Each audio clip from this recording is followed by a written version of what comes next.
اعوذ باللہ من الشیطان الرجیم بسم اللہ الرحمن الرحیم الیہ یرد علم الساعة وما تخرج من ثمرات من اکمامها وما تحمل من انثى ولا تضع الا بعلمه ویوم ینادیہم این شرکائی قالوا آذناک ما منا من شہید وضل عنہم ما كانوا يدعون من قبل وظنوا ما لهم من محیص صدق اللہ العظیم۔ اللہ ہی کے حوالے ہے قیامت کا علم کہ قیامت کب آئے گی۔ وما تخرج من ثمرات، اور جو بھی نکلتا ہے میووں میں سے ان کے غلافوں کے اندر سے، وما تحمل من انثى، اور جو بھی کوئی مادہ اٹھاتی ہے اپنے پیٹ میں حمل، ولا تضع، اور نہ ہی وہ اس کو جنتی ہے، الا بعلمہ، مگر وہ اللہ کے علم میں ہوتا ہے۔ اور اس کو صرف انسانوں پر نہ سمجھیے، تو تمام حیوانات کا معاملہ ہے۔ اسی لیے یہاں پر عورت کا نام نہیں لیا گیا، بلکہ یہ کہ جو بھی ہے، من انثى، جو بھی ہے۔ وَيَوْمَ يُنَادِيهِمْ أَيْنَ شُرَكَائِي، اور جب اس دن کے پکارے گا انہیں کہ کہاں ہے میرے وہ شریک، قَالُوا آذَنَّاكَ مَا مِنَّا مِن شَهِيدٍ، تو وہ کہیں گے ہم نے تو آپ سے عرض کر دیا ہے، ہم میں سے کوئی بھی اس کا اقرار نہیں کرتا کہ ہمارا کوئی شریک ہے۔ یعنی یہ کہ اس وقت وہ بالکل ایسے بے بس ہو جائیں گے کہ وہ نہیں کہہ سکیں گے کہ ہم نے واقعتاً کسی کو سمجھا تھا کہ وہ ہمارا سہارا ہوگا۔ وَضَلَّ عَنْهُمْ مَا كَانُوا يَدْعُونَ مِن قَبْلُ، اور گم ہو جائیں گے ان سے، ان کے ہاتھوں کے طوطے اڑ جائیں گے جن کو وہ پکارا کرتے تھے اس سے پہلے۔ وَظَنُّوا مَا لَهُم مِّن مَّحِيصٍ، اور انہیں یقین آ جائے گا کہ اب کوئی خلاصی کی کوئی شکل نہیں ہے، یہاں سے نجات پانے کی کوئی صورت نہیں۔ لا يسأم الانسان من دعاء الخیر، انسان نہیں تھکتا ہے خیر مانگتے ہوئے، اگر اس کے پاس دولت ہے اور مانگے گا، اور نعمتیں ہیں اور مانگے گا۔ وَإِن مَّسَّهُ الشَّرُّ، اور اگر کہیں اسے تکلیف پہنچ جائے، فَيَئُوسٌ قَنُوطٌ، تو بالکل مایوس ہو جاتا ہے اور نا امید ہو جاتا ہے۔ وَلَئِنْ أَذَقْنَاهُ رَحْمَةً مِنَّا مِن بَعْدِ ضَرَّاءَ مَسَّتْهُ، اور اگر ہم انہیں اپنی رحمت کا مزہ چکھا دے اس کے بعد کہ اسے کوئی تکلیف پہنچی تھی، لَيَقُولَنَّ هَٰذَا لِي، تو وہ کہے گا یہ تو میرا ہے ہی، یہ تو میری اپنی صلاحیت ہے، میں نے اپنے مسائل کو حل کر لیا، میں نے جتنی بھی مشکلات تھیں میں نے بڑے اپنے ناخن تدبیر سے تمام عقدے حل کر لیے۔ وَمَا أَظُنُّ السَّاعَةَ قَائِمَةً، یہ بالکل وہی الفاظ ہیں کہ جو سورہ کہف میں آئے ہیں کہ دو اشخاص کا مکالمہ ہوا تھا، میں نہیں سمجھتا کہ یہ قیامت وغیرہ کوئی قائم ہونے والی شے ہے۔ وَلَئِن رُجِعْتُ، وہاں رُدِدْتُ ہے، یہاں رُجِعْتُ ہے، اور اگر مجھے لوٹا ہی دیا گیا، گویا کہ بالفرض، جیسا کہ تم کہتے ہو، اگر واقعتاً ہو ہی گیا، اول تو میرا گمان نہیں ہے، یہ ڈکوسلا تھا معلوم ہوتا ہے مجھے، اگر ہو ہی گیا، اِلَىٰ رَبِّي إِنَّ لِي عِندَهُ لَلْحُسْنَىٰ، تو میرے لیے تو پھر وہاں اور اچھائی ہوگی، اس لیے کہ جب یہاں مجھے نوازا ہے، اللہ نے سب کچھ دیا ہے، عزت دی ہے، پیسے دیے ہیں، دولت دی ہے، اولاد دی ہے، تو ظاہر بات ہے کہ میرے اندر کچھ ہے جو اسے پسند آیا ہے، تو یہ کہاں چلا جائے گا؟ میرے اندر جو خیر ہے، جو میرے اندر اللہ تعالیٰ کی محبوبیت کی کوئی چیز ہے، تو وہ وہاں بھی قائم رہے گی اور اللہ تعالیٰ وہاں بھی مجھے دے گا۔ فَلَنُنَبِّئَنَّ الَّذِينَ كَفَرُوا بِمَا عَمِلُوا، تو پھر ہم پوری طریقے سے جتلا دیں گے ان کافروں کو جو کچھ کے عمل انہوں نے کیے ہوں گے۔ وَلَنُذِيقَنَّهُم مِّنْ عَذَابٍ غَلِيظٍ، اور انہیں لازماً مزہ چکھائیں گے بہت ہی گاڑھے عذاب کا۔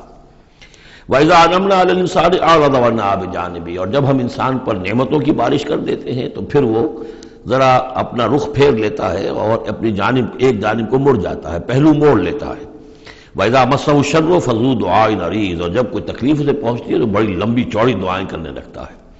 قُلْ أَرَأَيْتُمْ إِنْ كَانَ مِنْ عِندِ اللَّهِ ثُمَّ كَفَرْتُمْ بِهِ، اے نبی سے کہیے کہ ذرا سوچو، تھوڑی دیر کے لیے فرض کر لو کہ یہ جو میں پیش کر رہا ہوں قرآن یہ اللہ ہی کی طرف سے ہو، امکان تو ہے نا، 1%، 2%، 3%، کسی درجے میں تو امکان ہے۔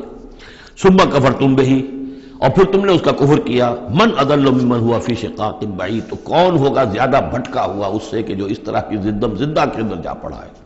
یعنی سوچو ذرا، غور کرو، جیسے اس سے پہلے آیا ہے کہ میں تم سے کہتا ہوں ایک ایک کر کے، دو دو کر کے، اکیلے اکیلے، دو دو مل کر گفتگو کرو، سوچو سمجھو کہ کیا اس شخص کے اندر کوئی دیوانگی کے آثار ہیں، کوئی ان کے اندر کوئی، کبھی ان کی زندگی کے اندر اس سے پہلے جو 40 برس ان کو تمہارے درمیان بسر کی ہے، کبھی کوئی جھوٹ بولا ہے۔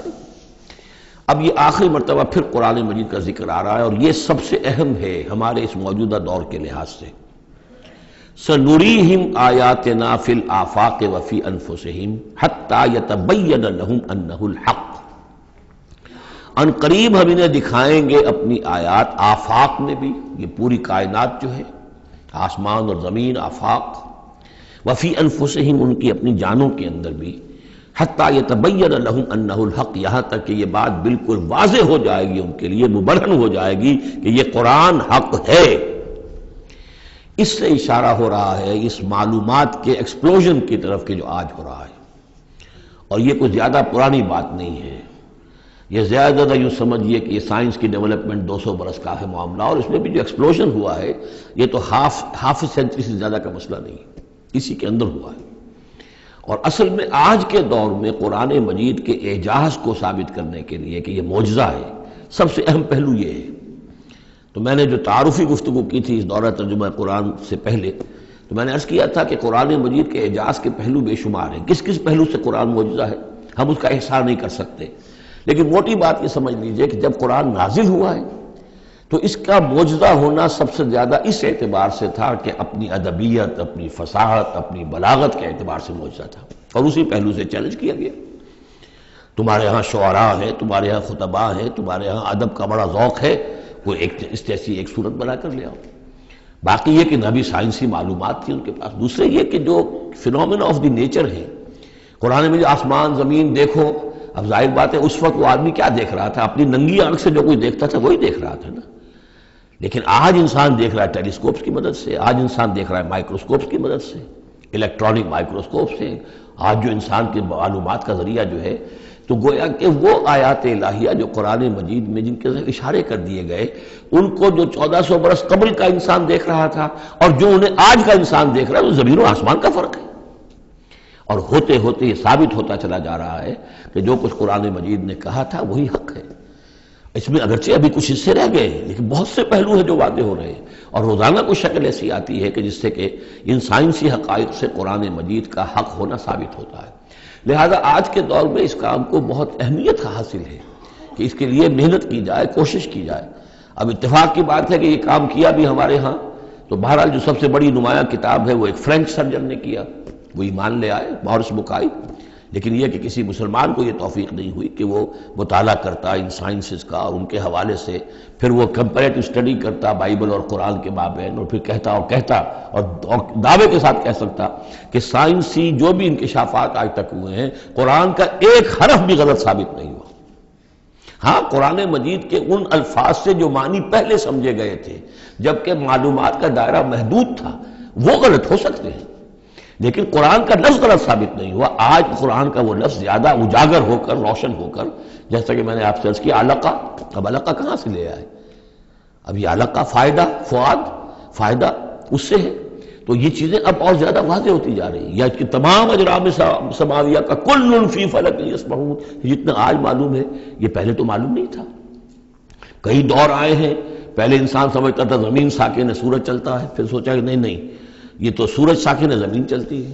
آج ہمیں معلوم ہے کوئی شے ہے ہی نہیں، سکون محال ہے قدرت کے کارخانے میں، کوئی ذرہ بھی جو ہے اندر، جو ایک ایٹم ہے وہاں بھی حرکت ہے، وہ نیوٹرونز جو ہیں وہ کس طریقے سے چکر لگا رہے ہیں بے تابانہ، حرکت ہی حرکت ہے۔ تو اس اعتبار سے قرآن مجید جدید سائنسی اکتشافات کے ذریعے سے جس طریقے سے اس کے حقائق مبرہن ہو رہے ہیں، اس پر زیادہ توجہ کی ضرورت، البتہ اس میں تکلف کرنا اور زبردستی کرنا نہیں۔ جہاں وہ بات ابھی واضح نہیں، اب صاف مان لو، جو بھی ہم سورہ آل عمران میں پڑھ آئے ہیں کہ یہ بات ابھی واضح نہیں ہے، لیکن ہمیں یقین ہے کل من عند ربنا، یہ سب اللہ کی طرف سے ہے۔ وقت آئے گا کہ ثابت ہو جائے گا کہ جو کچھ قرآن نے جو الفاظ استعمال کیے تھے، جو حقیقت منکشف ہوگی وہ عین ان الفاظ میں صحیح فٹ ہو جائے گی، اگرچہ ابھی ہم اس کی وضاحت نہیں سمجھ سکتے۔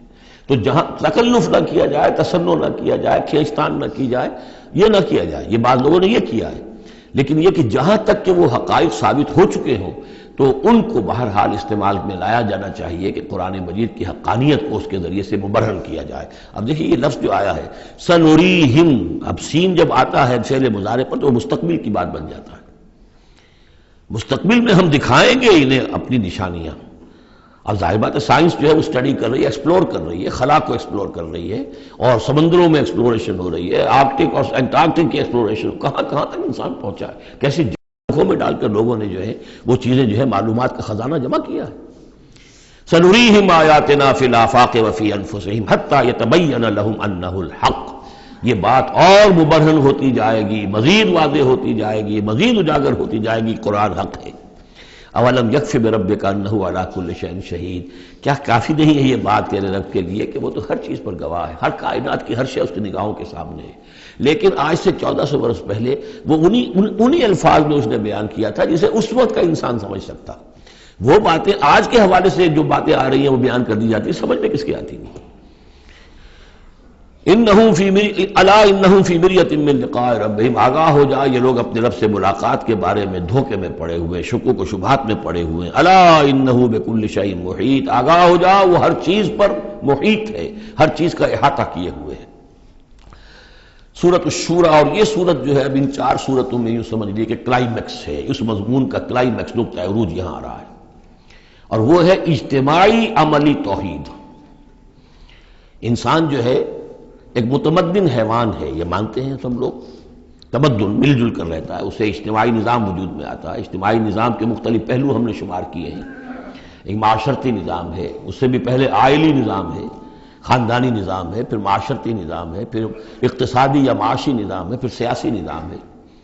یہ تمام جو نظام ہیں یہ جب تک کہ اللہ کی حاکمیت کے تابع نہیں ہوتے تو گویا کہ اجتماعی سطح پر تو توحید نہیں ہے، وہ تو شرک ہے۔ پھر افراد جو ہیں اکیلے اس میں ہو سکتے ہیں موحد ہوں، اور وہ کس شکل میں ہوں گے؟ جبکہ وہ تن من دھن اس باطل اور مشرکانہ نظام کا قضا قما کر کے اور وہاں توحید کا نظام قائم کرنے کے لیے لگے ہوئے ہوں اور انہوں نے اس کے اندر لگا دیے ہوں، تب تو وہ ہے موحد، ورنہ تو وہ مشرک ہے۔ اگر مشرکانہ نظام کو انہوں نے دل سے تسلیم کر لیا، اسی مشرکانہ نظام میں وہ اپنی دوڑ دھوپ کر رہے ہیں پاؤں پھیلانے کے لیے، جائیداد بنانے کے لیے، اپنے کوئی پروفیشن میں شائن کرنے کے لیے، کسی اور معاملے میں ساری بھاگ دوڑ اس کے لیے ہو رہی ہے۔ اس کا مطلب یہ کہ انہوں نے اس نظام کو ذہناً قبول کر لیا۔ تو جنہوں نے اس طاغوت کو قبول کر لیا انہوں نے اللہ کا انکار کیا، چاہے وہ نمازیں پڑھتے ہوں بلکہ تہجد بھی پڑھتے ہوں۔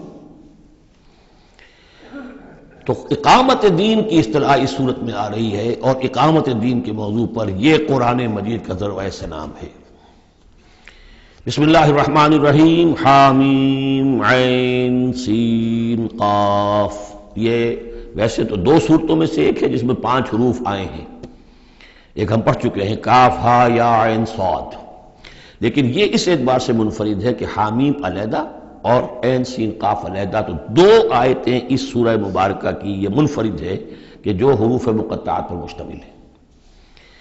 مجھے اس سورہ مبارکہ سے بھی جو ایک خصوصی مناسبت ہے وہ میں عرض کر ہی دوں کہ سب سے زیادہ تو سورہ حدید، لیکن مکی قرآن میں سورہ حدید کا جو متوازن اور اس کا جو بدل ہے وہ سورہ شورى ہے۔ جو مقام سورہ حدید کو حاصل ہے مدنی قرآن میں، وہی مقام سورہ شورى کو حاصل ہے مکی قرآن میں، اور یہ بھی دیکھ لیجئے کہ تقریباً یہ دگنی ہے اس سے۔ اس کی آیات ہیں 29، اس کی آیات ہیں 53، اور چونکہ مکی قرآن جو ہے وہ دگنا ہے مدنی قرآن سے اپنے حجم کے اعتبار سے۔ کذالک یوحی الیک والی الذین من قبلک اللہ العزیز الحکیم، کذالک اسی طرح وحی کرتا ہے اللہ اے نبی آپ کی طرف، اور ان لوگوں کی طرف بھی کرتا رہا ہے جو آپ سے پہلے تھے، وہ اللہ جو العزیز ہے الحکیم ہے۔ اب یہ کذالک کس چیز کی طرف اشارہ ہو رہا ہے؟ ایک تو یہ کہ جو بھی لوگ تھے اس وقت ان کے سامنے تھا کہ جس طریقے سے حضور کہتے تھے مجھ پر وحی آئی ہے، اور ایک اس سورہ مبارک کے آخر میں بھی آ جائے گا وحی کی قسمیں، جن کا کہ میں نے اس تعارف قرآن والے لیکچر میں ذکر کیا تھا، تو وہاں آگے جا کر آ جائے گا کہ وحی کس کس طور سے آتی ہے، انسانوں پر آتی رہی ہے۔ تو کذالک کی تشریح اس صورت میں وہاں ملے گی۔ لہو ما فی السماوات و ما فی الارض، اسی کا ہے جو کچھ کہ ہے آسمانوں میں اور جو کچھ کہ ہے زمین میں، وہو العلی العظیم، اور وہ بہت بلند و بالا ہے اور بہت عظمت والا ہے۔ تکاد السماوات یتفطرن من فوقہن، آسمان قریب ہے کہ اوپر سے پھٹ پڑے، یعنی اوپر ان کے اتنا بوجھ ہے، اتنا وزن ہے، اتنے فرشتے ہیں۔ ایک حدیث میں آتا ہے کہ بالشت بھر جگہ بھی خالی نہیں ہے جہاں کوئی نہ کوئی فرشتہ اللہ کا یا سر بسجود نہ ہو یا کھڑا نہ ہو قیام میں اللہ تعالیٰ کے لیے، تو یہ کیفیت ہے وہاں پہ۔ وما یعلم جنود ربک الا ہو، جو تیرے رب کے جو لشکر ہیں انہیں کوئی جانتا ہی نہیں سوائے خود اس کے، تو وہ پھٹ پڑنے کے تیار ہیں۔ بل ملائکۃ یسبحون بحمد ربہم، یہ سورہ مومن میں یہ بات آ چکی ہے کہ فرشتے جو ہیں وہ اہل زمین میں سے جو اہل ایمان ہیں ان کے لیے استغفار کرتے رہتے ہیں۔ والملائکۃ یسبحون بحمد ربہم، وہ اپنے رب کی تسبیح کے ساتھ حمد بھی کرتے ہیں، ویستغفرون لمن فی الارض، اور زمین والوں کے لیے جو زمین میں ہے اہل ایمان ان کے لیے استغفار کرتے رہتے ہیں۔ الا ان اللہ هو الغفور الرحیم، آگاہ ہو جاؤ یقینا اللہ ہی غفور ہے، اللہ ہی رحیم ہے۔ والذین اتخذوا من دونہ اولیاء، اور وہ ہستیاں کہ جنہیں ان لوگوں نے سمجھ لیا اولیاء، حمایتی، مددگار، بچانے والا، شافع، اور ان کے ذریعے سے تقرب حاصل کر لیں گے۔ اللہ حفیظ علیہم، اللہ تعالیٰ خود ان کا بھی نگران اللہ ہے۔ وما انت علیہم بوکیل، اور اے نبی آپ کو ان کے ذمہ دار نہیں ہے۔ وَكَذَلِكَ أَوْحَيْنَا إِلَيْكَ، کذالک پھر آ گیا، جیسے کذالک پہلی آیت میں تھا اور یہ 7ویں آیت میں بھی ہے، اس کذالک کا مفہوم آگے جا کے واضح ہوگا۔ اسی طرح ہم نے وہی کیا ہے آپ کی طرف اے نبی، قرآنا عربیا، یہ قرآن عربی، لِتُنذِرَ أُمَّ الْقُرَىٰ وَمَنْ حَوْلَهَا، تاکہ آپ خبردار کر دیں بستیوں کی ماں یا بستیوں کی جڑ، سب سے بڑی بستی، سب سے اہم بستی۔ یہ ہم پڑھ چکے ہیں سورہ قصص کی آیت نمبر 59 میں آیا تھا، حتیٰ نبعث فی امہا رسولا، جو بھی علاقہ ہے اس کی جو مرکزی بستی ہے ہم عذاب نہیں بھیجتے رہے جب تک کہ اس کی مرکزی بستی کے اندر رسول نہ بھیج دیں۔ تو اب یہ ام القریٰ ہے، جو مکے جو عرب کے لیے ام القریٰ ہے، ویسے یہ پوری دنیا کا ام القریٰ ہے۔ لتنذر ام القریٰ، اگر حضرت آدم واقعتاً یہ بات صحیح ہے کہ بیت اللہ حضرت آدم کا بنایا ہوا ہے، تو معلوم ہوا کہ پوری دنیا کا جو ہے واقعتاً ام القریٰ پھر یہی ہے، بیت العتیق، بہت پرانا گھر، تاکہ آپ خبردار کریں ام القریٰ کے رہنے والوں کو، ومن حولہا، اور جو ان کے ارد گرد ہیں۔ یہ مفہوم پہلے بھی آ چکا، میں نے عرض کیا ارد گرد جو ہے وہ تو دائرے کھینچتے جائیے تو پوری دنیا اس میں آ جائے گی۔ وَتُنذِرَ يَوْمَ الْجَمْعِ، اور خبردار کرنا ہے اس جمع ہونے والے دن، قیامت کا دن، لا ریب فیہ، جس میں کوئی شک نہیں ہے، فریق فی الجنت، ایک گروہ ہوگا جو جنت میں جائے گا، وفریق فی السعیر، اور ایک جماعت ہوگی کہ جو جہنم میں جائے گی۔ وَلَوْ شَاءَ اللَّهُ لَجَعَلَهُمْ أُمَّةً وَاحِدَةً، اگر اللہ چاہتا تو انہیں ایک ہی امت بنا دیتا، سبھی مومن ہوتے۔ وَلَٰكِن يُدْخِلُ مَن يَشَاءُ فِي رَحْمَتِهِ، لیکن نہیں، یہ تو اللہ تعالیٰ داخل کرتا ہے جو چاہتا ہے، جو خواہش مند ہوتا ہے، جو اس کی قیمت ادا کرنے کو تیار ہے، اس کو اپنی رحمت میں داخل کرتا ہے۔ یہ مفت میں وہ اللہ تعالیٰ اپنی یہ رحمت اور اپنی جنت جو ہے مفت میں دینے کو اس نے نہیں بنائی ہے، جو چاہتا ہے اس کا ارادہ کرے پھر اس کی قیمت ادا کرے۔ ان اللہ اشتری من المؤمنین انفسهم واموالهم بان لهم الجنہ والظالمون ما لهم من ولی ولا نصیر، اور جو ظالم ہوں گے، مشرک ہوں گے، کافر ہوں گے، ان کا پھر نہ کوئی ولی اور حمایتی ہے اور نہ کوئی مددگار ہے۔ ابھی اتخذوا من دونہ اولیاء، دوبارہ وہی بات آئی کہ انہوں نے اللہ کے سوا جو ہے کہ اپنے اور حمایتی اختیار کر لیے ہیں۔ فاللہ هو الولی، تو اے کم عقلو، اللہ ہی ہے ولی، ایک ہی ولی ہے، بس اس کو پکڑو، اسی کو اپنا ولی مانو۔ اللہ ولی الذین آمنوا یخرجہم من الظلمات الی النور وہو یحیی الموتیٰ، وہی ہے کہ جو زندہ کرے گا مردوں کو، وہو علی کل شیء قدیر، اور وہ ہر چیز پر قادر ہے۔ وَمَا اخْتَلَفْتُمْ فِيهِ مِنْ شَيْءٍ فَحُكْمُهُ إِلَى اللَّهِ، یہاں سے اب مضمون شروع ہو رہا، اس کی تمہید بن رہی ہے۔ تمہارے مابین جو بھی اختلاف ہو اس کے فیصلے کا حق اللہ کے پاس ہے، حاکم وہ ہے، اس کے لیے ہے حاکمیت، sovereignty belongs to him and him alone۔ سروری زیبا فقط اس ذات بے ہمتا کو ہے، حکمراں ہے ایک وہی، باقی بتانے آزری۔ اس کی حاکمیت کے تحت پورا نظام زندگی کا آ جائے گا تو اس کا نام ہے اللہ کا دین قائم ہو گیا۔ توحید بالفعل اس پورے نظام میں قائم ہو گئی، ایک اللہ کی حکومت، ایک اللہ کی مرضی، ایک اللہ کا قانون۔ ذالکم اللہ ربی علیہ توکل، تو وہ ہے اللہ میرا رب، اس پر میں نے توکل کیا ہے۔ وإلیہ انیب، اور اسی کی طرف میرا رجوع کرنا ہے۔ فاطر السماوات والارض، وہ آسمانوں اور زمین کا پیدا فرمانے والا ہے۔ جعل لکم من انفسکم ازواجا، اس نے تمہاری ہی نو سے تمہارے لیے بیویاں بنا دی، جوڑے بنا دیے۔ ومن الانعام ازواجا، اسی طرح چوپایوں میں بھی ہر سپیشیز کے اندر نر بھی ہے، مادہ بھی ہے۔ یذرؤکم فیہ، اسی سے وہ تمہاری افزائش کرتا ہے، افزائش نسل، اسی سے تمہیں پھیلاتا ہے۔ لیس کمثلہ شیء، اس کی یونیک ہستی، اس کے مثال کی سی بھی کوئی شے نہیں۔ اب کیا کریں، ایک چیز ایبسلیوٹ نیگیشن کے لیے ہماری زبان میں کوئی اسلوب ہے ہی نہیں، اس جیسی کوئی شے نہیں، اس کی سی کوئی شے نہیں، اس کی مثال کسی بھی کوئی شے نہیں. اب یہ اس سے زیادہ یہ اور اس کے اندر ایمفیسس کا ایبسولوٹلی یونیک، لا مثل له ولا مثال له ولا ضد له ولا ضد له، وہ جو بھی آپ الفاظ جتنے بھی جمع کرتے جائیں گے. وهو السمیع البصیر، اور وہی ہے سب کچھ سننے والا اور سب کچھ دیکھنے والا. له مقالید السماوات والارض، اسی کے لیے ہیں آسمانوں اور زمین کی تمام کنجیاں. یبسط الرزق لمن یشاء، وہ بچھا دیتا ہے اور کھول دیتا ہے، بسط وسیع کر دیتا ہے، کشادہ کر دیتا ہے رزق کو جس کے لیے چاہتا ہے، وہ یقدر، اور جس کے لیے چاہتا ہے ماپ تول کر راشننگ کر کے دینا شروع کر دیتا ہے. انہ بکل شیء علیم، اور یہ بھی اس کے علم پر ہے کہ کس کے لیے یہ بہتر ہے، کس کے لیے وہ بہتر ہے، وہ ہر چیز کا جاننے والا ہے. اب جو آیت آ رہی ہے وہ اس سورہ مبارکہ کا کلائمیکس ہے، اور اس موضوع پر قرآن مجید کا کلائمیکس ہے اقامت دین کے موضوع پر.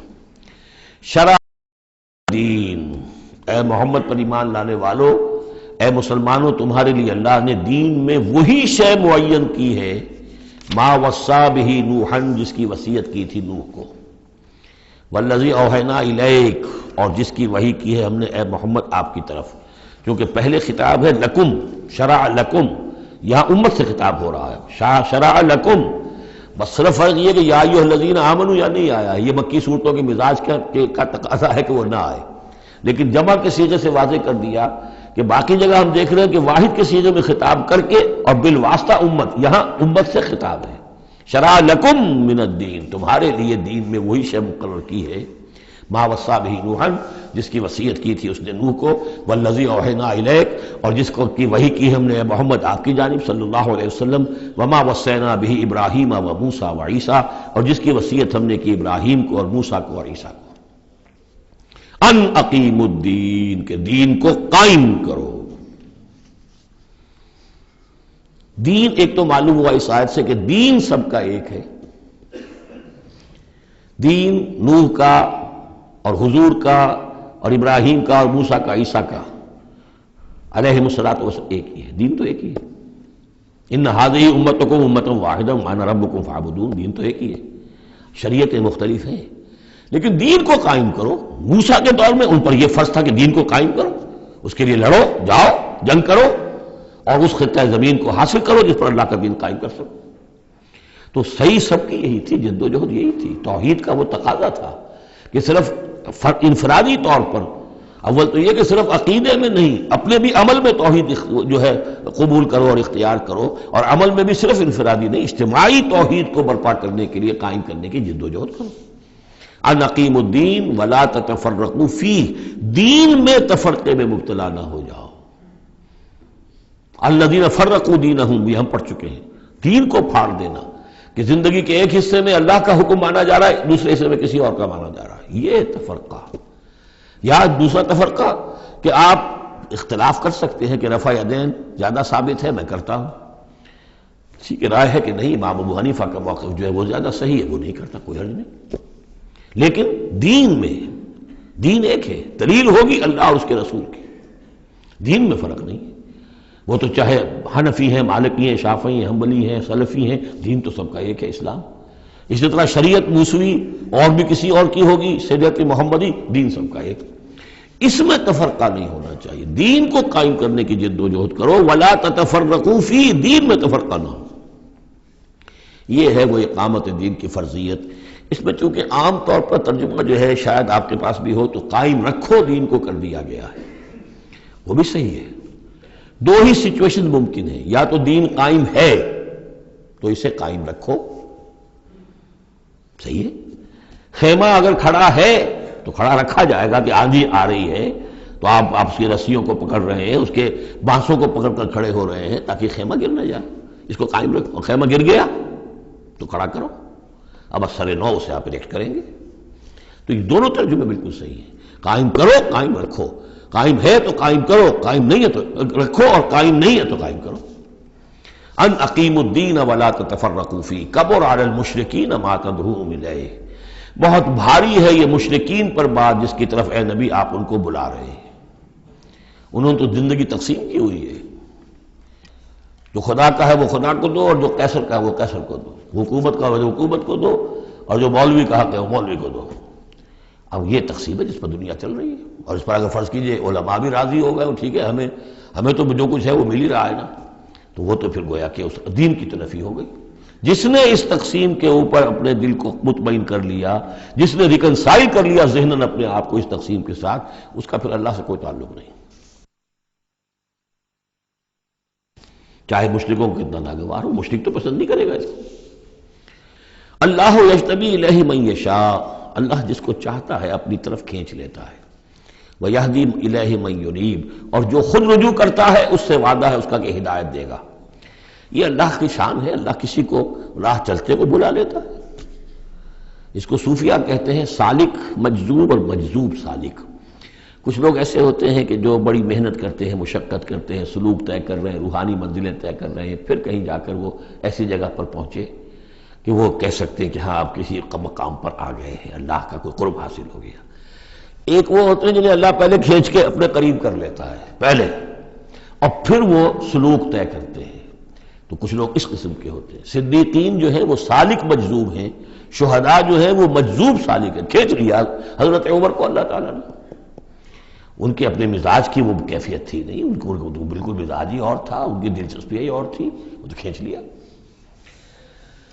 وَمَا تَفَرَّقُوا إِلَّا مِن بَعْدِ مَا جَاءَهُمُ الْعِلْمُ بَغْيًا بَيْنَهُمْ، اور انہوں نے تفرقہ نہیں کیا اور یہ نہیں تقسیم ہوئے مگر اس کے بعد کہ ان کے پاس علم آ چکا تھا۔ اب یہ جو اقامت دین کا دعوت لے کر حضور کھڑے ہوئے، تو ایک تو ان کے مخاطبین مشرک تھے، فرمایا کہ اے مشرک، اے نبی صلی اللہ علیہ وسلم، یہ مشرکین کے لیے تو ہے ہی بہت مشکل بات کہ آپ کی بات کو قبول کر سکے۔ کبر علی المشرکین ما تدعوہم الیہ، تو بہت بعید ہے اس سے۔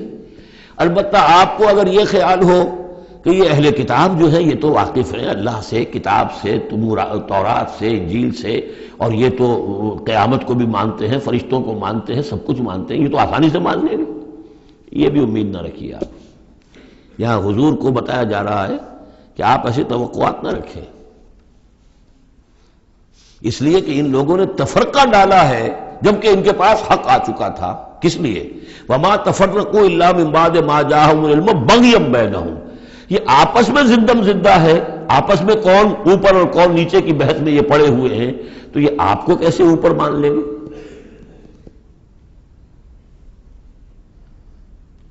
آپ کا قبلہ کیسے مان لیں گے؟ یہ ایک دوسرے کا قبلہ نہیں مانتے۔ یروشلم دونوں کا قبلہ ہے، لیکن ایک نے شرقی کر لیا، ایک نے غربی کر لیا۔ جب اہل کتاب جو ہے آپس میں جھگڑ رہے ہیں، لڑ رہے ہیں، وَهُمْ يَتْلُونَ الْكِتَابَ، اور جبکہ وہ پڑھ رہے ہیں کہ کتاب۔ قالت اليهود ليست النصارى على شيء وقالت النصارى ليست اليهود على شيء وهم يتلون الكتاب۔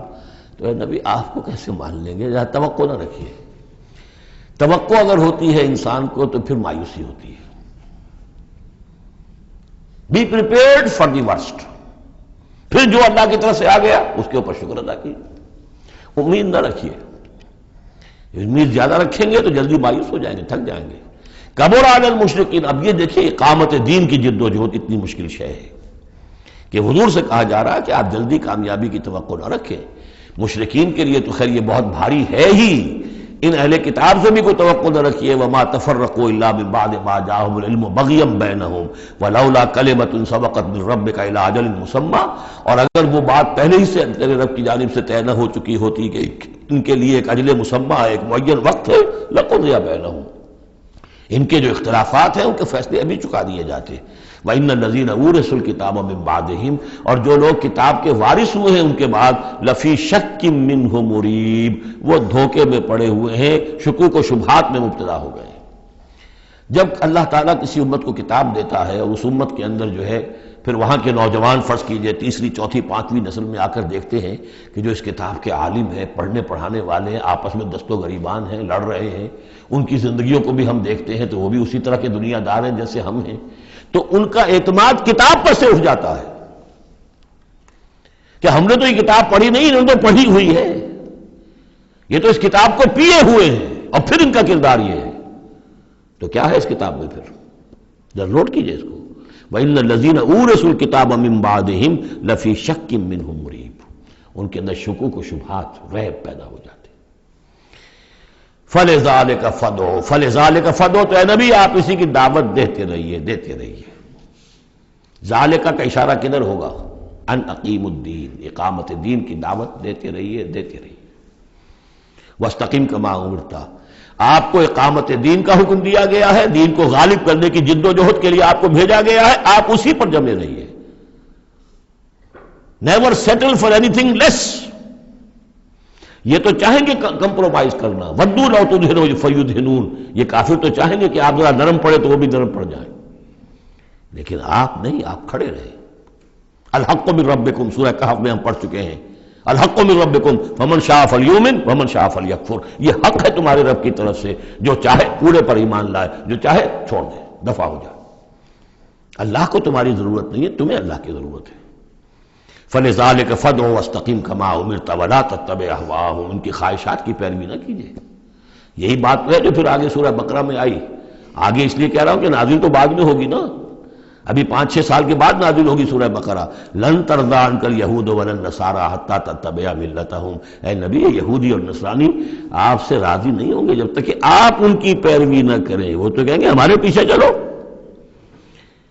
ہماری گدیاں ہیں، ہماری خانقاہیں چلی آ رہی ہیں، ہمارے مدرسے ہیں، ہمارے یہاں پہ یہ جو ہے مسندیں ہیں ہمارے پیچھے چلو، ہم تمہارے پیچھے کیوں چلیں. بڑی اہم ہے یہ 3 آیتیں، بڑی اہم ہے، بڑی اہم ہے. شرع لکم من الدین سے شروع ہو کر اور یہ 15ویں آیت، فَلِذَلِكَ فَادْعُ وَاسْتَقِمْ كَمَا أُمِرْتَ وَلَا تَتَّبِعْ أَهْوَاءَهُمْ وَقُلْ آمَنْتُ بِمَا أَنزَلَ اللَّهُ مِنْ كِتَابٍ. اور کہہ دیجئے کہ میرا ایمان تو ہے اس کتاب پر جو اللہ نے نازل کی ہے. یہ گویا کہ خلاصہ آ گیا یہ سورہ حامیم سجدہ کا، وہ کتاب 6 دفعہ جو کتاب کا ذکر اس میں آیا ہے. اس کی دعوت ہے تو اس کتاب کے ذریعے سے، استقامت ہے تو اس کتاب کو پڑھنے سے استقامت ہوگی. اتل ما اوحی الیک من کتاب ربک واقم الصلاۃ ان الصلاۃ تنہی عن الفحشاء والمنکر وَأُمِرْتُ لِأَعْدِلَ بَيْنَكُمْ. اور کہہ دیجئے مجھے حکم ہوا ہے تمہارے مابین عدل قائم کروں. تم مجھے کوئی واعظ نہ سمجھو، واعظ گو، واعظ قصہ گو، واعظ کہنے کے لیے آئے، اچھی باتیں کہیں، لوگ بھی گردن جھکا کے سن لیتے ہیں. یہ بھی واعظ کہہ کے چلے جائیں گے، کچھ خدمت کر دیں گے ان کی، کچھ پیسے ان کو ہم دے دیں گے، اللہ خیر صلی اللہ. ایک محفل ہم نے منعقد کر لی، ثواب ہو گیا. باقی نہ وہ کہتے ہیں کہ حرام خوری چھوڑو، نہ ہم نے چھوڑنی ہے. کام وہی کرنا ہم نے جو ہم کر رہے ہیں. ہاں مجلس ہم نے کر لی، عید میلاد منا لی ہم نے، اتنا بڑا جلوس کر لیا، اتنے بڑے بڑے علماء آ گئے اس کے اندر، اور بڑا عمدہ ہمارا شو ہو گیا، ٹھیک ہے. تو میں وہ نہیں ہوں. حضور نے فرمایا مجھے حکم ہوا ہے عدل قائم کروں. جیسے کہ حضرت ابو بکر نے کہا تھا، لوگوں جب بیعت خلافت ہوئی ہے تم میں سے ہر کمزور میرے نزدیک قوی ہوگا جب تک کہ اسے اس کا حق دلوا نہ دوں، اور ہر قوی ضعیف ہوگا جب تک کہ اسے حق وصول نہ کروں.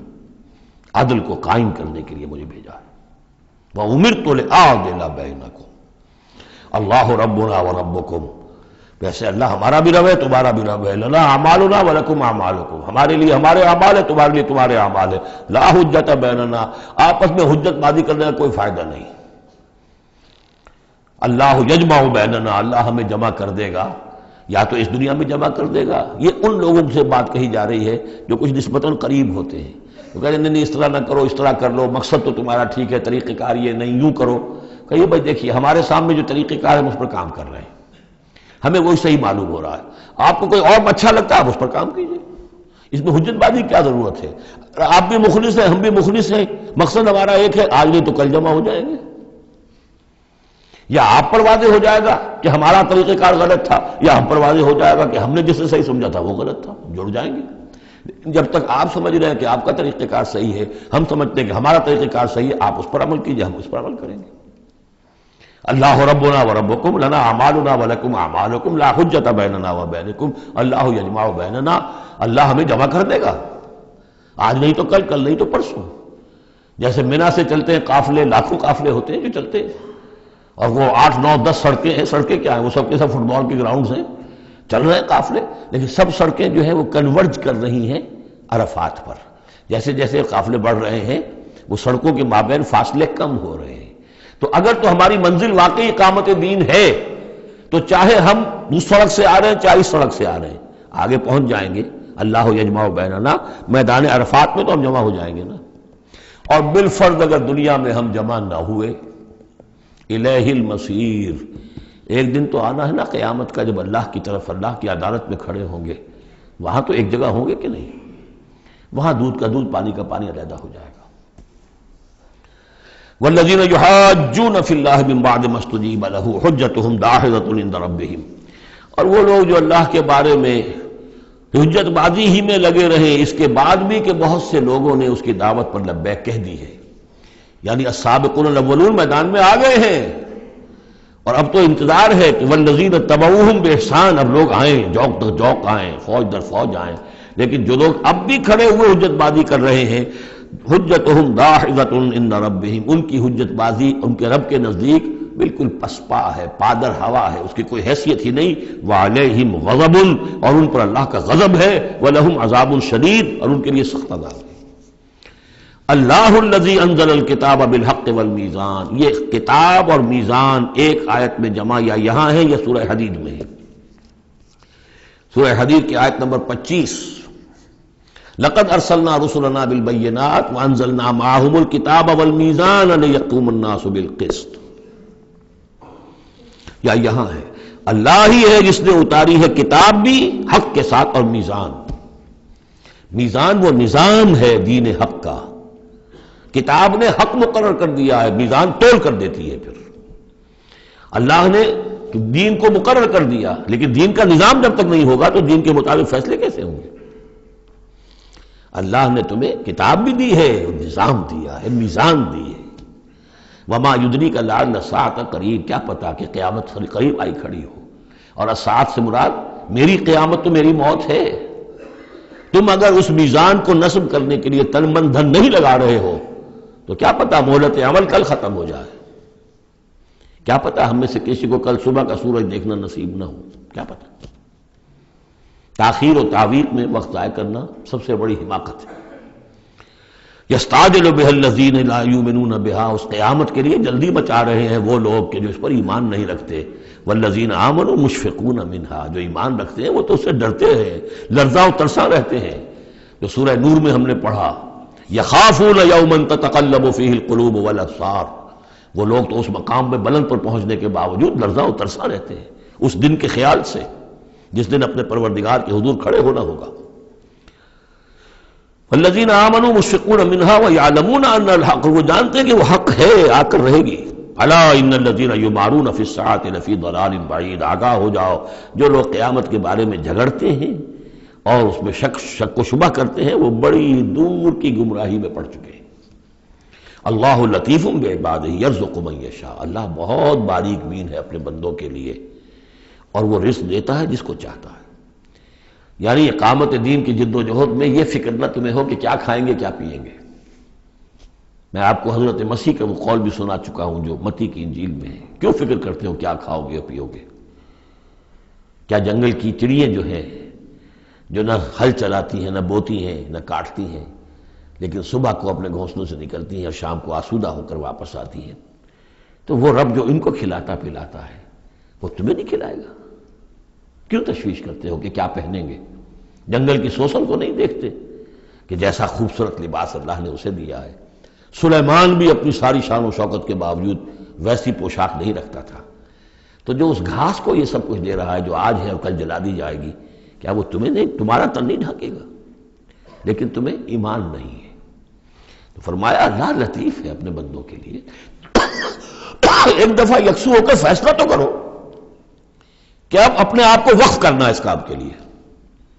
اللہ تعالیٰ وہاں سے رزق دے گا جہاں سے تمہیں گمان تک نہیں ہوگا۔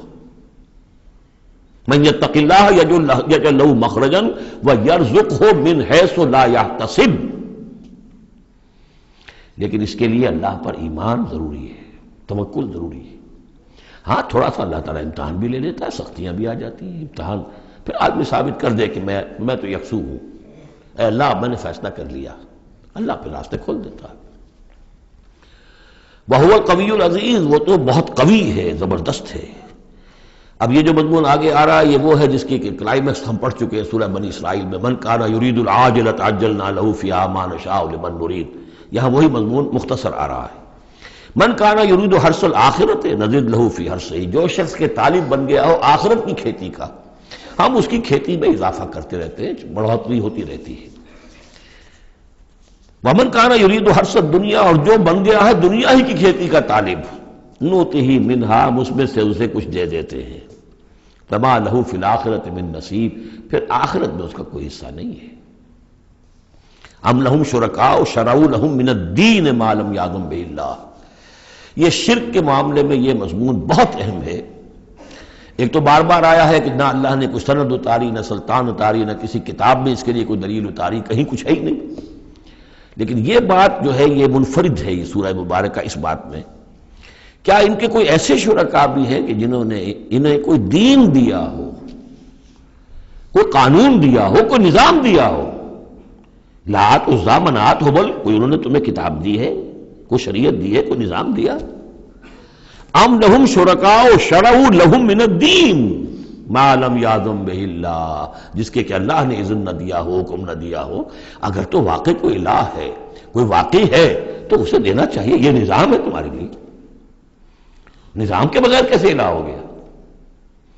ام لہم شرکاء، کیا ان کے کوئی ایسے شرکاء ہیں شرعوا لہم من الدین، کہ انہوں نے دین میں کوئی شے ان کے لیے ایسی طے کر دی ہو کہ ما لم یأذن بہ اللہ، جس کے لیے حکم نہیں دیا اللہ نے، وَلَوْلَا كَلِمَةُ الْفَصْلِ لَقُضِيَ بَيْنَهُمْ، اور اگر ایک فیصلے کی بات جو ہے وہ پہلے سے طے نہ ہو چکی ہوتی، ان کے درمیان فیصلے کر دیے جاتے۔ وَإِنَّ الظَّالِمِينَ لَهُمْ عَذَابٌ أَلِيمٌ، اور ظالموں کے لیے تو بہت دردناک عذاب ہے۔ تَرَى الظَّالِمِينَ مُشْفِقِينَ مِمَّا كَسَبُوا، اب قیامت کا نقشہ کھینچا جا رہا ہے۔ تم دیکھو گے ان ظالموں کو، مشرکوں کو، کافروں کو کہ ڈر رہے ہوں گے، کانپ رہے ہوں گے اپنے کرتوتوں کے تصور سے، مما کسبوا، اور اس سے تو پتہ ہوگا، بل الانسان علی نفسہ بصیرہ، انسان کو تو معلوم ہے، اپنی کیفیت تو معلوم ہے اسے، تو لرزاں و ترساں ہوں گے۔ وَهُوَ وَاقِعٌ بِهِمْ، اور وہ ان کے اوپر پڑنے والا ہوگا۔ اب جو بھی انہوں نے کمایا ہے وہ گویا کہ اب ان کے سروں پر گرنے والا ہوگا۔ وَالَّذِينَ آمَنُوا وَعَمِلُوا الصَّالِحَاتِ، اور اس کے برعکس وہ لوگ جو ایمان لائے تھے، جنہوں نے ایمان کے تقاضے پورے کیے، عمل صالح کا حق ادا کیا، فی روضات الجنات، وہ جنتوں کے باغات میں ہوں گے۔ لہم ما یشاءون عند ربہم، ان کے لیے وہ سب کچھ ہوگا ان کے رب کے پاس جو کچھ وہ چاہیں گے۔ ذالک هو الفضل الکبیر، یقیناً یہ بہت بڑی فضیلت ہے جو انہیں حاصل ہو جائے گی۔ ذالک الذی یبشر اللہ عبادہ الذین آمنوا، یہ ہے وہ انجام نیک جس کی بشارت دے رہا ہے اللہ اپنے ان بندوں کو، الذین آمنوا وعملوا الصالحات، جو ایمان لائیں اور نیک عمل کریں۔ قل لا اسألکم علیہ من اجرا قل لا اسألکم علیہ اجرا الا المودۃ فی القربى، کہہ دیجئے کہ میں تم سے کوئی اجرت نہیں مانگتا، کوئی اجر نہیں مانگتا، کوئی مزدوری نہیں مانگتا، کوئی انعام میں نے کبھی نہیں مانگا، الا المودۃ فی القربى، سوائے قرابت داری کے لحاظ کے۔ اس آیت کو اہل تشیع نے توڑ مروڑ کر بنا دیا ہے کہ یہاں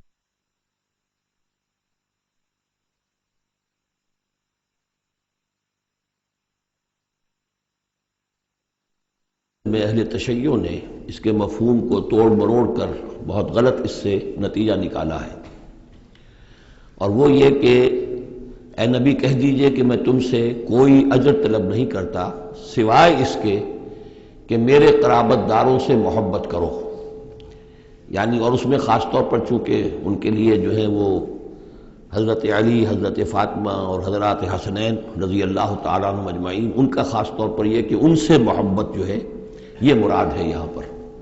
حالانکہ اس کا مفہوم بالکل جدا ہے کہ میں تم سے کوئی اجر تو نہیں مانگتا، لیکن یہ کہ میں تم سے یہ ضرور چاہتا ہوں کہ قرابت کا لحاظ تو کرو، میں آخر تمہارے کنبے کا آدمی ہوں، قبیلے کا آدمی ہوں، تم جو کچھ میرے ساتھ کر رہے ہو، جو عرب کی ایک تہذیب ہے، اس کا ایک کلچر ہے، قرابت کا جو لحاظ ہوتا ہے وہ تو کرو۔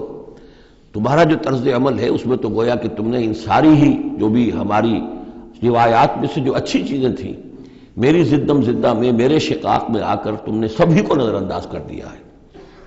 بس یہ ہے اس کا مفہوم۔ قل لا اسألکم علیہ اجرا الا المودۃ فی القربى ومن یقترف حسنۃ نزد لہ فیہا حسنا، اور جو کوئی بھی کوئی بھلائی کمائے گا تو ہم اس کے لیے اس میں اور بھلائی میں اضافہ کرتے رہیں گے۔ ان اللہ غفور شکور، یقیناً اللہ تعالیٰ غفور ہے اور شکور ہے۔ ام یقولون افترى علی اللہ کذبا، کیا ان کا یہ خیال ہے کہ یہ قرآن محمد نے خود گھڑ کر صلی اللہ علیہ وسلم اللہ تعالیٰ کی طرف منسوب کر دیا ہے؟ فَإِن يَشَإِ اللَّهُ يَخْتِمْ عَلَىٰ قَلْبِكَ، اب یہاں پہ خطاب حضور سے کرتے ہوئے اللہ تعالیٰ فرما رہے ہیں کہ اے محمد اگر ہم چاہیں، اگر اللہ چاہے تو آپ کے قلب کے اوپر مہر کر دے، یعنی پھر یہ کہ یہ جو آپ کے پاس وحی آ رہی ہے وہ وحی نہیں آ سکے گی، یعنی وحی کا آنا جو ہے اس میں آپ کے اختیار کو سرے سے یہ دخل بھی نہیں ہے، کجا یہ کہ آپ اس کو بنائیں گھڑیں اور اس کو خود تصنیف کریں، یہ تو بالکل خالصتاً آپ کے لیے وہبی شے ہے۔ اگر ہم چاہیں، اللہ چاہے تو یہ کہ اسی طرح جیسے کہ سورہ بنی اسرائیل میں آ چکا ہے کہ ہم چاہیں تو لَنَذْهَبَنَّ بِالَّذِي أَوْحَيْنَا إِلَيْكَ، پھر ہم لے جائیں، سلب کر کے لے جائیں آپ سے اس وحی کو، اور قرآن مجید آپ کے سینے میں سے ہم سلب کر لیں، اختیار مطلق ہمارا ہے۔ ان کو بتایا جا رہا ہے کہ اس میں محمد الرسول اللہ صلی اللہ علیہ وسلم کا شخصی طور پر کوئی دخل نہیں۔ وَيَمْحُ اللَّهُ الْبَاطِلَ وَيُحِقُّ الْحَقَّ بِكَلِمَاتِهِ، اور اللہ تعالیٰ باطل کو تو محو کر دیتا ہے، مٹا دیتا ہے، اور حق کا حق ہونا اپنی باتوں سے، اپنی کلمات سے ثابت فرما دیتا ہے۔ بس اس میں وقت لگتا ہے، لیکن یہ کہ بالآخر احقاق حق اور ابطال باطل، یہ الفاظ آئے تھے سورہ انفال میں، اس لیے کہ اس کے بعد جو ہے غزوہ بدر میں وہ احقاق حق اور ابطال باطل کا جو ہے مرحلہ گویا کہ وہ مبرہن ہو گیا، واضح ہو گیا، اور الفرقان، فرق کر دیا اس نے حق و باطل کے مابین۔ انہ علیم بذات الصدور، یقیناً وہ واقف ہے اس سے بھی کہ جو سینوں کے اندر پوشیدہ ہے۔ وَهُوَ الَّذِي يَقْبَلُ التَّوْبَةَ عَنْ عِبَادِهِ، اور وہی ہے کہ جو اپنے بندوں سے توبہ کو قبول فرماتا ہے۔ وَيَعْفُو عَنِ السَّيِّئَاتِ، اور ان کی بہت سی برائیوں سے عفو درگزر سے بھی کام لیتا ہے بہت سی برائیوں کے بارے میں۔ وَيَعْلَمُ مَا تَفْعَلُونَ، اور جو کچھ تم کرتے ہو وہ اس کے علم میں ہے۔ وَيَسْتَجِيبُ الَّذِينَ آمَنُوا وَعَمِلُوا الصَّالِحَاتِ وَيَزِيدُهُم مِّن فَضْلِهِ، اور جو لوگ ایمان لائے ہوں اور ایمان ان کے ساتھ نیک عمل کر رہے ہوں ان کی وہ دعائیں سنتا ہے، قبول فرماتا ہے، اور انہیں اپنے فضل سے اور دیتا ہے، مزید ان کے اندر، ان کے ایمان اور اعمال کے اندر ترقی فرماتا ہے۔ وَالْكَافِرُونَ لَهُمْ عَذَابٌ شَدِيدٌ، اور جہاں تک کافروں کا تعلق ہے ان کے لیے تو پھر بہت سخت سزا ہے۔ وَلَوْ بَسَطَ اللَّهُ الرِّزْقَ لِعِبَادِهِ لَبَغَوْا فِي الْأَرْضِ، اگر اللہ تعالیٰ نے اپنے بندوں کے لیے زمین میں رزق کو کھول دیا ہوتا، خزانے جو ہے بہت کشادہ کر دیتا، ہر ایک کو بالکل بافراغت ہر وقت بسہولت رزق مل رہا ہوتا، تو پھر تو یہ زمین میں اور زیادہ سرکشی کرتے۔ ابھی ان کا حال یہ ہے کہ محنت کرنی پڑتی ہے، مشقت کرنی پڑتی ہے، تب ان کو 2 وقت کی روٹی ملتی ہے، تب تو ان کی سرکشی کا یہ عالم ہے۔ وَلَوْ بَسَطَ اللَّهُ الرِّزْقَ لِعِبَادِهِ لَبَغَوْا فِي الْأَرْضِ وَلَٰكِن يُنَزِّلُ بِقَدَرٍ مَّا يَشَاءُ، لیکن اللہ تعالیٰ نازل کرتا ہے اندازے کے مطابق جو چاہتا ہے۔ اِنَّهُ بِعِبَادِهِ خَبِيرٌ بَصِيرٌ، یقیناً وہ اپنے بندوں کے حالات سے باخبر بھی ہے اور دیکھ بھی رہا ہے۔ وَهُوَ الَّذِي يُنَزِّلُ الْغَيْثَ، اور وہی ہے کہ جو بارش برساتا ہے، من بعد ما قنطوا، جبکہ وہ مایوس ہو چکے ہوتے ہیں، یعنی موسم گزر رہا ہے اور بارش نہیں ہوئی ہے تو دلوں کے اوپر جو ہے مایوسی کے سائے گہرے ہوتے جا رہے ہیں، لیکن اچانک پھر اللہ تعالیٰ بارش برسا دیتا ہے۔ وَهُوَ الَّذِي يُنَزِّلُ الْغَيْثَ مِن بَعْدِ مَا قَنَطُوا وَيَنشُرُ رَحْمَتَهُ، اور بارش کے برسنے سے پھر اس کی رحمت جو ہے وہ پھیل جاتی ہے، عام ہو جاتی ہے، اس کا بستر بچھ جاتا ہے۔ وَهُوَ الْوَلِيُّ الْحَمِيدُ، اور یقیناً وہی ہے کہ جو پشت پناہ ہے، مددگار ہے، حامی ہے، اور اپنی ذات میں ستودہ صفات ہے، اسے کسی حمد کی حاجت نہیں ہے۔ وَمِنْ آیَاتِهِ خَلْقُ السَّمَاوَاتِ وَالْأَرْضِ، اور اس کی نشانیوں میں سے ہے آسمان اور زمین کی تخلیق۔ وَمَا بَثَّ فِيهِمَا مِن دَابَّةٍ، اور یہ کہ ان دونوں میں جو اس نے جاندار پھیلا دیے ہیں۔ ظاہر بات ہے کہ آسمانوں میں فرشتے ہیں، زمین میں آپ کو معلوم ہے حیوانات ہیں، حشرات الارض ہیں، طرح طرح کے جاندار ہیں، اور پھر انسان ہیں۔ وَهُوَ عَلَىٰ جَمْعِهِمْ إِذَا يَشَاءُ قَدِيرٌ، اور وہ جب بھی چاہے گا ان کو جمع کرنے پر قادر ہے، چاہے وہ پھیل گئے ہیں، پوری زمین میں پھیل گئے ہیں، آسمانوں میں پھیلے ہوئے ہیں، لیکن جب اللہ چاہے گا انہیں جمع کر لے گا۔ وَمَا أَصَابَكُم مِّن مُّصِيبَةٍ فَبِمَا كَسَبَتْ أَيْدِيكُمْ، اور تم پر جو کوئی بھی مصیبت آتی ہے تو در حقیقت وہ تمہارے اپنے ہاتھوں کے کرتوتوں کی وجہ سے۔ وَيَعْفُو عَن كَثِيرٍ، اور بہت سے تمہاری جو خطائیں ہیں ان سے تو اللہ تعالیٰ عفو کرتا رہتا ہے، معاف کرتا رہتا ہے، تمام غلطیوں پر نہیں پکڑتا، البتہ کچھ غلطیوں کے اوپر اس کا خمیازہ کچھ تھوڑا بہت تمہیں اس دنیا میں بھی دکھا دیتا ہے۔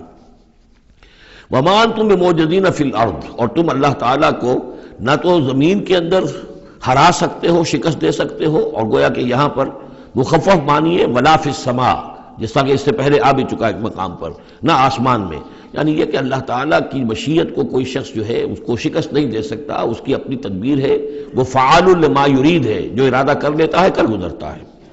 وَمَا لَكُم مِّن دُونِ اللَّهِ مِن وَلِيٍّ وَلَا نَصِيرٍ، اور نہیں ہے تمہارے لیے اللہ کے سوا کوئی ولی اور نہ مددگار۔ ومن آیاتہ الجوار فی البحر کالأعلام، اور اس کی نشانیوں میں سے وہ جہاز بھی ہیں جو چلتے ہیں دریاؤں میں اور سمندر میں، اور ایسے ہیں جیسے پہاڑ ایسے جہاز، بڑے بڑے جہاز. ان یشاء یسکن الریح، اگر اللہ چاہے تو وہ ہوا کو کھڑا کر دے، ہوا کو ساکن کر دے. اس لیے کہ ظاہر بات ہے یہ بادبانی جہاز ہوتے تھے جو چلتے تھے اور ہوا ہی انہیں لے کر چلتی تھی. ان یشاء یسکن الریح، اگر اللہ چاہے تو وہ ہوا جو ہے ساکن ہو جائے. فیظللن رواکد علی ظہرہ، تو پھر وہ کھڑے کے کھڑے رہ جائیں گے سمندر کی پیٹھ پر، یعنی سمندر کے جو ہے پانی کی سطح پر وہ کھڑے رہ جائیں گے.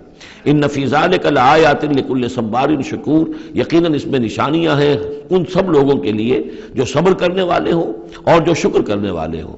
اور یوبقہن بما کسبوا، یا پھر اللہ تعالیٰ ان کو غرق کر دے، تباہ کر دے ان جہازوں کو ان کے گناہوں کی پاداش میں. ویعفو عن کثیر، لیکن اللہ تعالیٰ بہت سی گناہوں سے اور بہت سی خطاؤں اور تقصیرات سے تو درگزر فرماتا رہتا ہے. وَيَعْلَمَ الَّذِينَ يُجَادِلُونَ فِي آيَاتِنَا مَا لَهُم مِّن مَّحِيصٍ، اور تاکہ انسان جان لے کہ جو ہماری آیات میں جو جھگڑا کر رہے ہیں، کٹ حجتیاں کر رہے ہیں، کہ ان کے لیے بھاگنے کی کوئی جگہ نہیں ہے. یہ مضامین جو آئے ہیں سورہ مبارکہ میں وہ جو عام مکی صورتوں کے مضامین ہیں، وہی رد و قضا، وہی ان کے ساتھ گفتگو مشرکین کے ساتھ، کفار کے ساتھ. لیکن اب اس صورت کا اقامت دین، جو اس کا جو اصل جو ایکسس ہے، اس کا جو عمود ہے، اس کے اعتبار سے دوسرا نہایت اہم مقام اب آ رہا ہے. 8 آیات ہیں. اقامت دین کی جد و جہد کرنے والوں میں کیا اوصاف ہونے چاہیے؟ اگر یہ اوصاف نہیں ہوں گے تو وہ اقامت دین کی جد و جہد نہیں کر سکیں گے.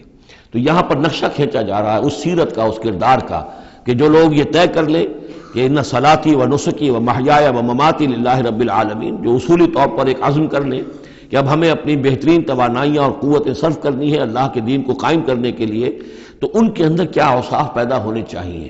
وہ جو علامہ اقبال کا ایک بڑا سادہ سا شعر ہے، ہو صداقت کے لیے جس دل میں مرنے کی تڑپ، پہلے اپنے پیکرے خاکی میں جاں پیدا کرے. تو یہ اوصاف اپنے اندر پیدا کرو تاکہ تم اقامت دین کی جد و جہد کے لیے واقعتاً موضوع ہو سکو. پہلی بات، فما اوتیتم من شیء فمتاع الحیات الدنیا، جو شے بھی تمہیں دنیا میں دی گئی ہے بس وہ دنیا کی زندگی کا ساز و سامان ہے، برتنا ہے.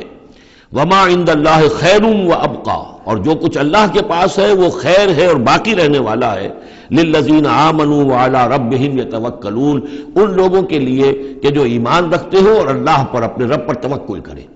یعنی پہلی بات یہ کہ دنیا و ما فیہا سے ان کا قلبی تعلق جو ہے وہ اس طرح کا ہو جائے کہ اس کی کوئی اہمیت اور وقت ان کے دل میں نہ رہے، اور انہیں یقین ہو جائے کہ اصل میں ہمارا مطلوب آخرت ہے، ہمیں جو چاہیے وہ آخرت ہے، اور اس کی طلب ان کے دل کے اندر راسخ ہو چکی ہو.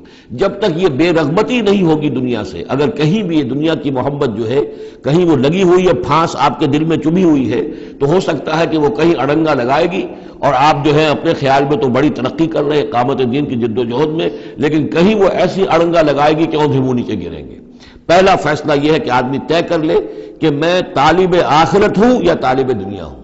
اور نمبر 2 یہ کہ توکل اللہ پر. یہ ایک آیت کے اندر یہ 2 شرطیں آئی. اب آگے چلیے. والذین یجتنبون کبائر الاسم والفواحش، اور وہ لوگ کہ جو اجتناب کرتے رہیں بڑے بڑے گناہوں سے اور بے حیائی کے کاموں سے. ظاہر بات ہے کہ اپنی سیرت کو ان چیزوں سے اگر پاک نہیں کریں گے تو اس قدم میں، اس میدان میں آگے نہیں بڑھ سکتے. لیکن یہاں دوبارہ نوٹ کر لیجئے کہ یہی مضمون سورہ نساء میں آ چکا ہے. ان تجتنبوا کبائر ما تنہون عنہ نکفر عنکم سیئاتکم وندخلکم مدخلا کریما. دوسری مرتبہ اب یہاں آ گیا ہے. یعنی یہ کہ اقامت دین کے جو جد و جہد کرنے والے ہوں انہیں کبائر کے بارے میں اصل میں زیادہ حساس ہونا چاہیے. صغائر کے معاملے میں جس قدر زیادہ حساس ہم ہو گئے ہیں وہ اصل میں ایک بالکل غلط رخ ہے. صغائر کے بارے میں کم اور کبائر کے بارے میں ہو. اصل صغائر تو از خود بھی ان الحسنات یذهبن السیئات، جو نیکیاں ہم کرتے ہیں اس سے خود بخود بھی وہ ایسے صغیرہ گناہ جو ہے معاف ہوتے چلے جاتے ہیں. لیکن ہو جاتا ہے الٹا برعکس ہو جاتا ہے معاملہ کہ ایک آدمی ان چیزوں میں تو بہت ہی جزرس ہو جائے اور بہت ہی باریک بین ہو جائے، لیکن جو حضرت مسیح کے الفاظ ہیں کہ مچھر تو چھانتے ہو اور سموچے اونٹ نکل جاتے ہو. یہ صورتحال جو ہے یہ بڑی ہی یوں سمجھیے کہ پیتھولوجیکل کنڈیشن ہے، یہ بیماری کی صورت ہے. یہ ہے کہ بڑے بڑے گناہوں سے اپنے آپ کو پاک کرو اور فواحش سے اور بے حیائی سے. وَإِذَا مَا غَضِبُوا هُمْ يَغْفِرُونَ، اور یہ کہ اگر کبھی کہیں غصہ آ جائے، جیسا کہ ہم پڑھ چکے ہیں سورہ حامیم سجدہ میں بھی کہ وَإِمَّا يَنزَغَنَّكَ مِنَ الشَّيْطَانِ نَزْغٌ وہ اگر شیطان کی کوئی چھوٹ لگنے ہی لگے تو فوراً اللہ کی پناہ طلب کرو. وَإِذَا مَا غَضِبُوا هُمْ يَغْفِرُونَ جب انہیں غصہ آتا ہے تو اس غصے کو ڈھانپ دیتے ہیں، غصے کو پی جاتے ہیں. غفر کے معنی ڈھانپ دینا ہے. ویسے اس کے جو عام ترجمہ ہے معاف کر دیتے ہیں، بجائے اس کے کہ غصے میں کسی پر حملہ کریں اور کسی سے انتقام لیں، بلکہ اس کے اندر عفو کی صورت ہو. جب غصہ آئے، ایک ہے سوچ سمجھ کر کوئی اقدام کرنا ہے، کوئی آپ نے چیلنج کرنا ہے کسی باطل کو اور اس میں کوئی آگے بڑھ کر آپ کو اقدام کرنا ہے، وہ اور بات ہے. ایک ہے کہ غصے میں آ کر کوئی اقدام کیا جائے. وَإِذَا مَا غَضِبُوا هُمْ يَغْفِرُونَ تو وہ معاف کر دیتے ہیں، یا یوں کہیے غصے کو پی جاتے ہیں، یعنی غصے کے اوپر وہ پردہ ڈال دیتے ہیں. غفر جو ہے مغفر کہلاتا ہے خود، کہ جو سر کو ڈھانپ لیتا ہے تاکہ تلوار کا وار اگر سر پر آئے تو سر بچ جائے اور خود اس کو روک لے. تو مغفر، غفر کے معنی ڈھانپ دینا. گناہ کو ڈھانپ لینے والی شے ہے اللہ کی مغفرت. اسی طریقے پر یہ کہ وہ غصے کو پی جانے والا. وَالْكَاظِمِينَ الْغَيْظَ یہ ہم پڑھ چکے ہیں سورہ آل عمران میں. نمبر آگے چلیے. وَالَّذِينَ اسْتَجَابُوا لِرَبِّهِمْ اور وہ لوگ کہ جنہوں نے اپنے رب کی پکار پر لبیک کہا. وہ پکار کون سی ہے؟ اس سورہ مبارکہ میں اب تک صرف ایک فعل امر آیا ہے جمع کے صیغے میں، ان اقیم الدین، اور ایک فعل نہیں آیا ہے جمع کے صیغے میں ولا تتفرقوا فی. پوری صورت میں اب تک نوٹ کر لیجئے گا جا کر. تو یہ پکار اللہ کی کون سی ہے؟ اقیم الدین ولا تتفرقوا فی. اسی کے لیے کہا تھا حضور سے فلذالک فدعوا، اسی کی دعوت دیتے رہیے. آپ کی دعوت اقامت دین کی دعوت ہو. یہ آپ کی کسی جزوی شے کے اوپر آپ جو ہے وہ ہیمر نہ کر رہے ہو، کسی جزوی سی شے کو آپ نے ہدف نہ بنا لیا ہو. اصل ہدف اقامت دین. فلذالک فدعوا واستقم کما امرت ولا تتبع اهواهم. اب یہاں فرمایا والذین استجابوا لربهم، جنہوں نے اپنے رب کی پکار پر لبیک کہا، واقاموا الصلاۃ اور نماز قائم کی، اور وامرهم شورى بینہم. چونکہ اب اجتماعی زندگی ہے، جماعتی زندگی ہے، اس میں مشاورت کا نظام ہونا چاہیے کہ وہ جو فیصلے کریں، جو قدم اٹھائیں، وہ باہمی مشاورت سے ہو. یہ بھی روح جب تک کہ اس اجتماعیت کے اندر نہیں ہوگی باہمی مشاورت کی، اور یہ کہ کوئی ایک شخص سمجھے کہ بس ہر معاملے کے اندر مجھے اپنی مرضی چلانی ہے، تو ظاہر بات ہے کہ پھر وہ کام آگے نہیں چلے گا. ہم پڑھ آئے ہیں کہ حضور سے یہاں تک کہا گیا ہے کہ یہ جن صحابہ سے خطا ہوئی ہے، غلطی ہو گئی ہے، ان کو بھی آپ وشاورہم فی الامر فاعف عنہم واستغفر لہم وشاورہم فی الامر. حالانکہ ان سے خطا ہوئی ہے، غلطی ہوئی ہے، لیکن پھر بھی آپ انہیں اپنے مشوروں میں شامل رکھیے. اس لیے کہ اس سے دلجوئی ہوتی ہے، ساتھیوں کے اندر میوچول کانسیپٹ ڈیولپ ہوتا ہے، ایک کانفیڈنس ڈیولپ ہوتا ہے، اور وہ سمجھتے ہیں کہ ہماری بھی بات سنی جاتی ہے. اور حضور نے بسا اوقات اپنی رائے کو پیچھے رکھ کر اپنے ساتھیوں کی رائے کے مطابق فیصلہ کیا. غزوہ احد میں یہی ہوا ہے، غزوہ بدر میں یہی ہوا ہے کہ جہاں پر آپ نے کیمپ لگانے کا فیصلہ کیا تھا، جب بعض صحابہ نے آ کر کہا کہ ہمیں اگر اجازت ہو ہم اپنی رائے دیں، اور جب انہوں نے کہا کہ ہمارے خیال میں وہ جگہ بہتر ہے، آپ نے کہا ٹھیک ہے یہاں سے کیمپ اکھاڑو، وہاں لگا دو. وَأَمْرُهُمْ شُورَى بَيْنَهُمْ وَمِمَّا رَزَقْنَاهُمْ يُنْفِقُونَ. ایک اور شے جو لازم ہے اقامت دین کی جد و جہد میں، جہاں وقت لگے گا، جہاں آپ کی توانائی صرف ہوگی، اس میں پیسہ بھی لازم درکار ہے.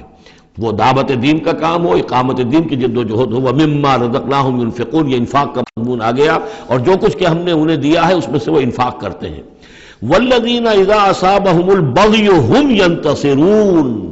یہ وہ چیز ہے جس کے لیے میں نے نوٹ کرایا تھا کہ ایک ہے دعوت دین کا مرحلہ. اس دعوت کے مرحلے میں تو صورت وہ بتائی گئی کہ ادفع باللتی ہی احسن. اگر کوئی تمہیں گالی دے تم دعا دو، کوئی تمہیں پتھر مارے تم پھول پیش کرو. لیکن اقامت دین کی جد و جہد، اس کے اندر آگے چل کر معاملہ آتا ہے. جیسے قتال کا مرحلہ آ گیا تو وہاں تو فرمایا قاتلوا فی سبیل اللہ الذین یقاتلونکم اخرجوہم من حیث اخرجوکم. نکالو انہیں وہاں سے جہاں سے انہوں نے تمہیں نکالا ہے. یہاں آ کر معاملہ کیا ہے؟ والذین اذا اصابہم البغی ہم ینتصرون. اور وہ لوگ کہ جن پر اگر کوئی زیادتی کی جاتی ہے تو وہ بدلہ لیتے ہیں. یعنی یہاں پر اب تو اس کو اصل میں جد و جہد جو ہے حضور صلی اللہ علیہ وسلم کی، اس کے بھی اگر آپ دو مراحل سمجھیں گے تو ایک جو مکی دور میں وہ تھا، وہ دعوت کا مرحلہ تھا، ابھی اس میں اقدام کوئی نہیں کیا گیا. لیکن جب اقامت دین کے لیے اقدام شروع ہو جائے گا، آگے بڑھ کر باطل کو چیلنج کریں گے، تو اب وہ بات نہیں چل سکتی کہ معاف کر دیا کریں. وہاں تو بلکہ یہ ہے کہ جو غزوہ بدر میں جو اسیر ہوئے تھے ان کو بھی اگر فدیہ لے کر چھوڑ دیا گیا تو اللہ تعالیٰ کی طرف سے اس پر بھی اظہار ناپسندیدگی ہو گیا. بلکہ حضرت عمر کی رائے کی جو ہے گویا کہ تائید کی وہی نے کہ ان کو تو سب کو قتل کیا جانا چاہیے تھا، اور وہ ہمارے اندر جو ان کے رشتہ دار ہیں قریبی، وہ اپنے ہاتھ سے قتل کرتے. اس لیے کہ یہ فدیہ دے کر چلے جائیں گے، ظاہر بات ہے کہ اگلے سال وہی لوگ اکثر و بیشتر آ گئے کہ نہیں آ گئے، وہ چڑھائی کر کے آ گئے احد کے اندر. تو اس لیے وہاں پر آ کر جب اقامت دین کا مرحلہ جو ہے اقدام کے مرحلے میں وہ جد و جہد آتی ہے تو اس میں ہے والذین اذا اصابہم البغی ہم ینتصرون. یہ گویا کہ ان دونوں مراحل کا آپس کا فرق اور تفاوت ہے. اس پر مزید گفتگو انشاءاللہ اگلے سیشن میں ہوگی. بارک اللہ لی ولکم فی القرآن العظیم ونفعنی وإیاکم بالآیات والذکر الحکیم.